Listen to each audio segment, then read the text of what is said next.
صحیح بخاری کے اندر حدیث ہے، سیدنا انس رضی اللہ تعالیٰ عنہ جو خادم رسول ہیں وہ بیان کرتے ہیں، وہ فرماتے ہیں کہ رسول اللہ صلی اللہ علیہ وسلم کے پاس ایک دن ایک بندہ آیا، اس نے آ کر کہا کہ محبوب جی قیامت کب آئے گی؟ تو نبی علیہ السلام نے قیامت کی خبر نہیں دی۔ آپ علیہ السلام نے اس سے سوال کیا کہ قیامت کے بارے میں پوچھنے والے کہ قیامت کب برپا ہوگی، تو مجھے یہ بتا کہ قیامت کے لیے تیاری کتنی کی ہے؟ تو اس بندے نے آگے سے جواب دیا کہ یا رسول اللہ صلی اللہ علیہ وسلم 5 نمازیں فرض ہیں 5 ہی پڑھتا ہوں، ماہ رمضان کے روزے فرض ہیں وہ بھی رکھ لیتا ہوں، زکوٰۃ صدقات جو فرائض ہیں وہ بھی ادا کرتا ہوں، جو نوافل ہیں نا اضافی نیکیاں میں کرتا ہوں لیکن بہت زیادہ نہیں کر پاتا۔ ایک عمل میرا اور بھی ہے، وہ یہ ہے کہ میں اللہ کے ساتھ محبت کرتا ہوں اور اللہ کے بعد اللہ کے رسول صلی اللہ علیہ وسلم کے ساتھ سب سے بڑھ کے محبت کرتا ہوں۔ تو نبی صلی اللہ علیہ وسلم نے فرمایا کہ پھر پریشان نہ ہو، اگر معاملہ یہ ہے نا پھر قیامت جب برپا ہوگی نا انت مع من احببتا، تو قیامت کے دن اسی کے ساتھ ہوگا جس کے ساتھ محبت کرتا ہے۔ تیری محبت اگر میرے ساتھ سب سے زیادہ ہے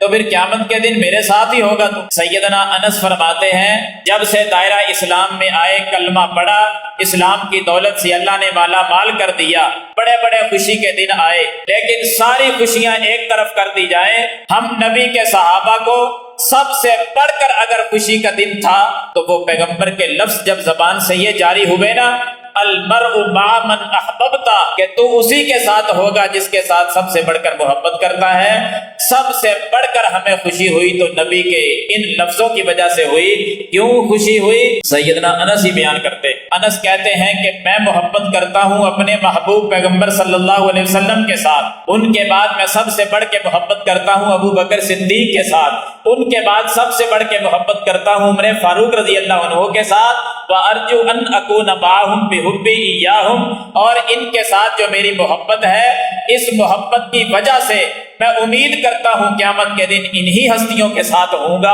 کیونکہ محبوب نے فرمایا کہ آدمی اسی کے ساتھ ہوگا جس کے ساتھ وہ محبت کرتا ہے۔ میری محبت نبی کے ساتھ ہے، میری محبت صدیق کے ساتھ ہے، میری محبت عمر فاروق کے ساتھ ہے۔ جب میری محبت ان کے ساتھ ہے تو میں پھر قیامت کے دن انہی کے ساتھ ہوں گا۔ جب دنیا میں ان کا ساتھ نصیب ہے، قیامت کے دن بھی ان کا ساتھ نصیب ہوگا۔ سب سے بڑھ کر خوشی کا دن بھی پھر ہمارا یہی تھا کہ قیامت کے دن بھی ہم انہی کے ساتھ ہوں گے۔ امت کے لیے پیغام ہے سیدنا انس رضی اللہ عنہ کا، اگر اعمال میں کہیں کمی بھی ہو جائے نا، نبی کے ساتھ محبت سب سے بڑھ کے کیا کریں، ابو بکر و عمر کے ساتھ محبت تب پوری امت میں سب سے بڑھ کے کیا کریں، تب ان کی سنگت نصیب ہوگی، تب ان کی رفاقت ملے گی، تب ان کا ساتھ نصیب ہوگا۔ اعمال میں کچھ کمزوری بھی ہوئی تو اللہ تعالیٰ اس محبت کی وجہ سے معاف فرما دے گا۔